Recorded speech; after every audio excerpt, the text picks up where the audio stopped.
O som do trânsito preenche o ar. Carros, buzinas, passos apressados, o ritmo incessante da metrópole. Acima do asfalto, São Paulo parece viver em velocidade máxima. Uma cidade que nunca dorme, sempre crescendo, sempre se reinventando. Mas há algo que quase ninguém percebe. Sob os nossos pés existe outra São Paulo. Uma metrópole invisível, silenciosa, feita de túneis, rios, criptas e passagens esquecidas. Um mundo que pulsa nas sombras, espelhando o movimento frenético da superfície. Enquanto lá em cima os arranha-céus tocam o céu, aqui embaixo a cidade respira no escuro, num labirinto de concreto, pedra e história. Hoje, nós vamos atravessar o subsolo da maior metrópole do Brasil. Você vai descobrir o que realmente existe sobre o chão de São Paulo, um universo oculto onde o passado e o presente se encontram e onde a vida nunca deixou de acontecer. Mas para entender o que se esconde nas entranhas dessa cidade, precisamos voltar ao começo, literalmente, a colina onde tudo nasceu. São Paulo é a capital que nunca para.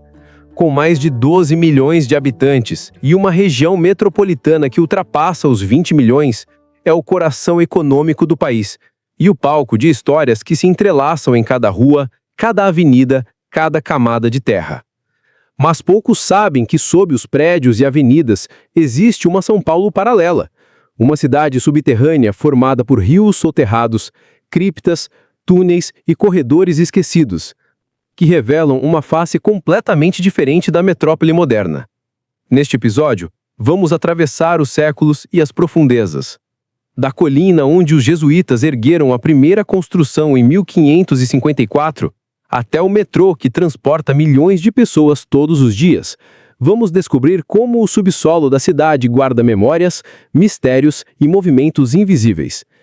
A jornada começa onde São Paulo nasceu, sobre uma colina cercada de rios, que até hoje continuam a correr, mesmo que escondidos. Onde tudo começou, a colina de Piratininga. Imagine uma colina alta, cercada por mata densa e cortada por dois rios cristalinos, o Tamanduateí e o Anhangabaú.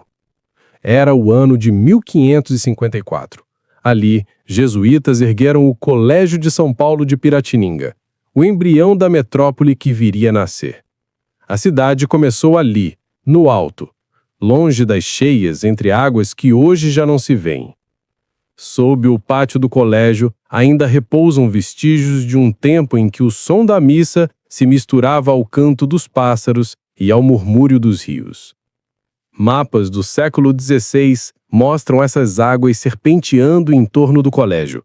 Hoje, o concreto cobre tudo, mas escavações revelam fragmentos de taipa, cerâmicas e estruturas que ainda respiram a fundação da cidade.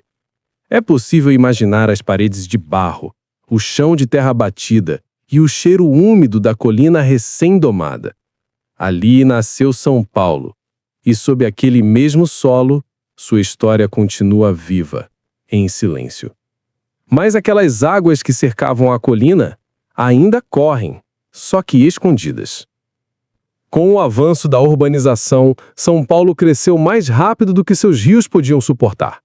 Entre os séculos XIX e XX, dezenas deles foram canalizados, cobertos, engolidos pelo concreto. Hoje, estima-se que existam mais de 300 quilômetros de rios soterrados sob a cidade. O Anhangabaú, que um dia corria livre pelo vale, agora serpenteia por galerias de drenagem. O Saracura, que descia pela encosta onde hoje está a Avenida 9 de Julho, corre invisível, em tubos de concreto sob o trânsito. Se você caminha por essas avenidas, pode nem perceber, mas sob seus pés ainda há o som de água corrente, abafado, constante, persistente. Em alguns pontos, o cheiro úmido e o ruído metálico das tampas de bueiro denunciam que está ali, vivo. São Paulo encobriu seus rios para construir avenidas, viadutos, prédios. Mas as águas continuam correndo, insistindo em lembrar que a cidade nasceu delas. E onde há água, há vida e também a memória. Túneis, criptas e passagens secretas. Nas entranhas da cidade, há muito mais do que encaramentos e cabos. Existem túneis esquecidos, criptas escondidas e corredores que cruzam o subsolo como veias antigas. Abaixo da Catedral da Sé, por exemplo, uma cripta monumental guarda os restos mortais de bispos, bandeirantes e fundadores da cidade. O ar ali é frio e denso. As paredes de pedra, cobertas por inscrições e cruzes, parecem sussurrar as orações de séculos atrás. Mas não é só nas igrejas. Sob o Teatro Municipal, há passagens que um dia ligaram o edifício a hotéis de luxo e cabarés frequentados pela elite do início do século XX. Eram caminhos discretos, usados para encontros secretos e fugas silenciosas. E, mais abaixo ainda, o túnel da Riachuelo corta o subsolo como uma cicatriz. Escavado para ligar o centro à zona leste, abriga histórias de resistência, refúgio e mistério. Luzes de lanternas dançam sobre as paredes úmidas, e o eco de cada passo parece carregar vozes antigas. Embaixo de São Paulo, o tempo não desaparece, ele se acumula. Mas nem todo o subterrâneo é antigo. Alguns desses espaços ganharam uma nova vida. Nos últimos anos, o subsolo da cidade voltou a pulsar, agora de forma criativa e inesperada. Embaixo de avenidas movimentadas, túneis e estacionamentos desativados foram transformados em hortas urbanas iluminadas por luzes de LED. A temperatura constante e a ausência de sol tornaram o ambiente ideal para o cultivo de verduras e ervas frescas. Na Vila Mariana, por exemplo, uma antiga garagem subterrânea virou uma horta produtiva que abastece restaurantes locais. As folhas crescem sob lâmpadas artificiais e o som das máquinas dá lugar ao zumbido suave da vida florescendo no escuro. Enquanto isso, no centro histórico, bares escondidos, conhecidos como speakeasies, ressurgem sobre antigos prédios inspirados na estética dos anos 1920. São espaços secretos, acessíveis apenas por senhas, onde o passado e o presente se misturam sob luzes de neon. Há também arte. Túneis desativados servem de tela para grafites e instalações. O concreto úmido ganha cor, som e voz.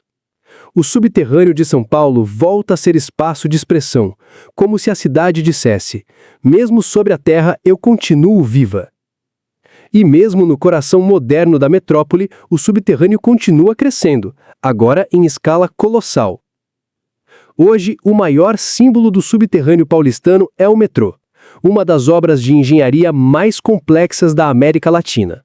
Inaugurado em 1974, ele se tornou o sistema mais movimentado do continente, com mais de 100 quilômetros de túneis e milhões de passageiros por dia. Cada linha, cada estação é uma camada a mais na história da cidade. Durante sua construção, escavações revelaram fósseis, objetos coloniais e ruínas que datam dos primeiros séculos da cidade. A terra debaixo da estação Sé, por exemplo, guardava fragmentos de cerâmica indígena e peças de ferro do período jesuítico. Nas câmaras de escavação, a luz das brocas se mistura ao som metálico das máquinas. É como se a cidade estivesse sendo escavada, por dentro, um organismo que se expande sob o próprio peso. Enquanto o trem corta a escuridão, o som ritmado dos trilhos ecoa como um coração. Debaixo do concreto, São Paulo respira e carrega em suas entranhas a história de quem constrói e reconstrói dia após dia.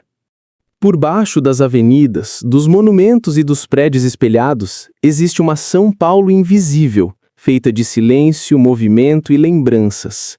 É um reflexo subterrâneo da metrópole que nunca dorme, onde o passado repousa, mas nunca se apaga, onde rios continuam correndo, onde vozes antigas ainda ecoam e onde novas formas de vida e arte florescem, longe da luz do sol. De cima, a cidade parece de concreto e vidro, mas lá embaixo ela pulsa, como se tivesse um segundo coração. Sob o solo da maior metrópole do continente, existe uma cidade que nunca dorme, apenas muda de luz. E a poucos metros dali, um outro túnel guarda um segredo ainda mais impressionante. Mas essa é uma história para outra descida.